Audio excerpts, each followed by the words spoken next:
Pemirsa, Anda kembali di Breaking News TV One. Kita akan langsung menuju ke Siti Zuhro.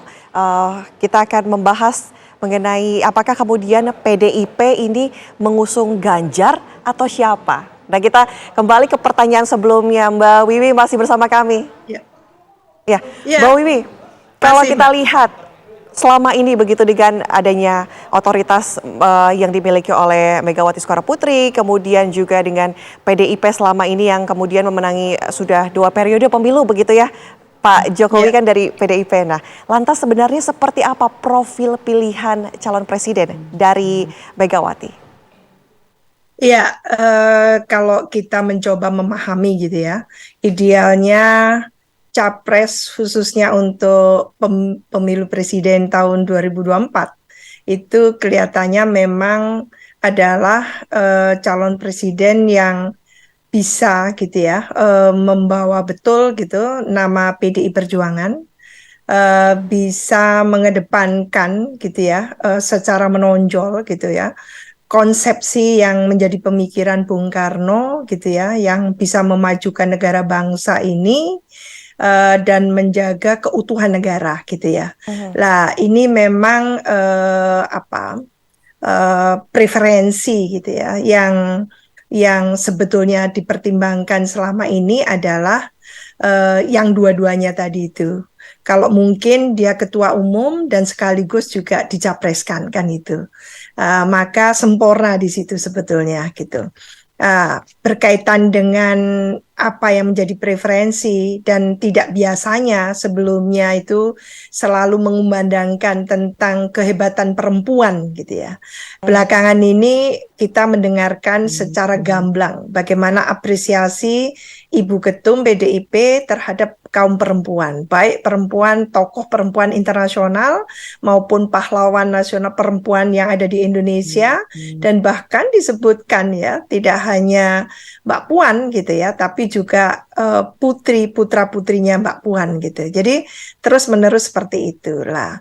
Ini yang membedakan tentunya dengan sebutan terhadap kader-kader lain itu. Nah ini kalau pun itu gitu ya, kecenderungan kita akan membaca ya, kecenderungannya akan nantinya jatuh ke apa yang difikirkan selama ini. Hari ini itu hari Jumat tanggal 21 April, Mbak. Ini hari Kartini kan gitu ya. Ini hari Kartini, Ini hari bisa menjadi petunjuk perempuan gitu besar nih. ya. Mbak Wiwi, apakah kemudian ini adalah petunjuk-petunjuk begitu Hari Kartini? Terus kemudian tadi Mbak Wiwi sempat juga mengatakan bahwa menggaungkan perempuan begitu. Bu Mega itu sering Iya, sekali menggaungkan perempuan. Ini bisa jadi petunjuk betul. besar begitu? Iya, kalau kita membaca, ini kan semacam apa silogisme kalau dalam Mhm. menulis kita ya. Sebelum sampai pada kesimpulan itu, kita membaca dulu gitu ya. Mengapa kita menyimpulkan ini? Lalu kita topang gitu dengan apakah gitu ya. Ini masih pertanyaan juga, masih questionable gitu ya. Hmm. Apakah beberapa kali menyatakan tentang kekagumannya pada perempuan gitu ya, dan ujung-ujungnya menyebut Mbak Puan yang luar biasa juga kan gitu ya sebagai kader gitu. Apakah itulah hari ini itu tanggal 21, maka berita muncul gitu ya bahwa hari ini akan diumumkan capres PDI Perjuangan gitu. Nah, kita membaca lagi apakah itu yang difikirkan berarti akan jatuh ke Mbak Puan. Ini tanggal 21 April, Hari hari Kartini kaum begitu ya? perempuan membanggakan Ibu kita Kartini Mhm. kan gitu ya. Apakah itu kan gitu. Jadi ini hari yang fenomenal gitu ya, hari yang bukan biasa gitu, karena tanggal 21 April itu selalu kita itu merayakan gitu ya, Hari Kartini, Hari Perempuan Indonesia kan gitu ya. Lah, apakah itu gitu ya? Atau mungkin ternyata ya tidak itu. Karena apa? Dorongan itu kencang sekali meyakinkan gitu ya, ketua umum bahwa gitu ya, kemenangan itu di pelupuk mata kalau hasil survei yang diikuti gitu. Ini akan lain lagi yang ditetapkan nanti gitu. Apakah seperti itu? Jadi ini antara opsi betul-betul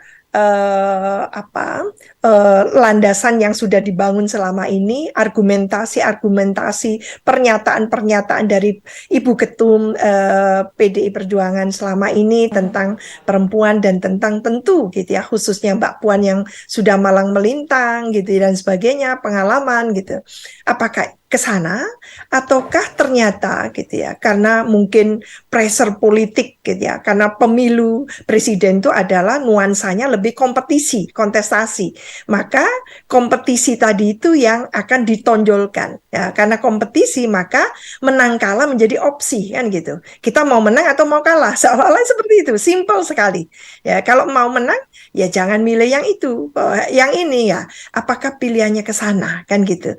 Nah, ini yang menurut saya belum terbukti juga seandainya dipilih gitu ya hasil survei itu, karena bagaimanapun juga kalau saya melihat PDI Perjuangan ini partai yang punya grassroots yang luar biasa gitu ya. Kalau bergerak mesin partai tadi itu akan sangat luar biasa juga gitu. Itu sudah ditunjukkan ketika pemilu pertama tahun 99 ya, segera setelah tumbangnya Orde Baru itu kan, pemilu itu dimenangkan oleh PDI Perjuangan. Meskipun di 2004 adalah dimenangkan oleh Golkar gitu ya.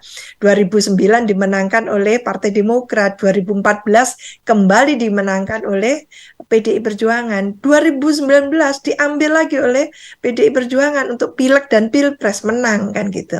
Lah ini menunjukkan bahwa sebetulnya mesin partai itu bisa diandalkan. Lah dalam konteks itulah maka saya menangkap bahwa pernyataan-pernyataan lugas gitu ya atau diplomatis dari petinggi partai, termasuk khususnya adalah sekjen partai yang dalam hal ini Mas Hasto, yang menyampaikan bahwa sebetulnya PDIP tidak terlalu satu-satunya mengunggulkan gitu ya hasil survei itu gitu ya. Ini yang lalu apakah memang gitu ya hasil survei itu ya memang dipertimbangkan tapi tidak nomor satu kan gitu.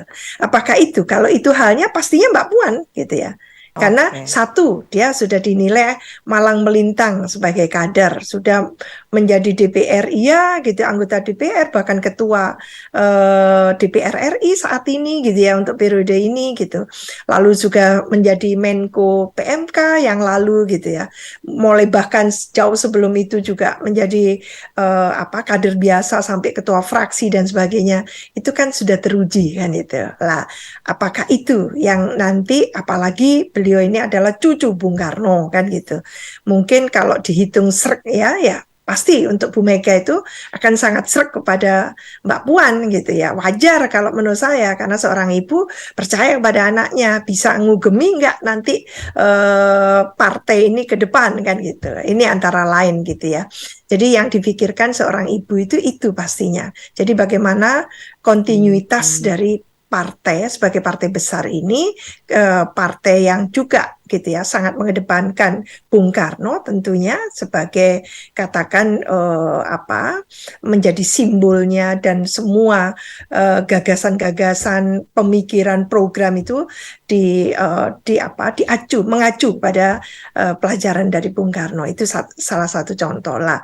Apakah dengan Mas Ganjar yang dianggap sudah lulus menjadi gubernur 2 periode dan juga pernah menjadi anggota dewan gitu ya di Komisi 2, itu satu contoh. Jadi tinggal memilih saja.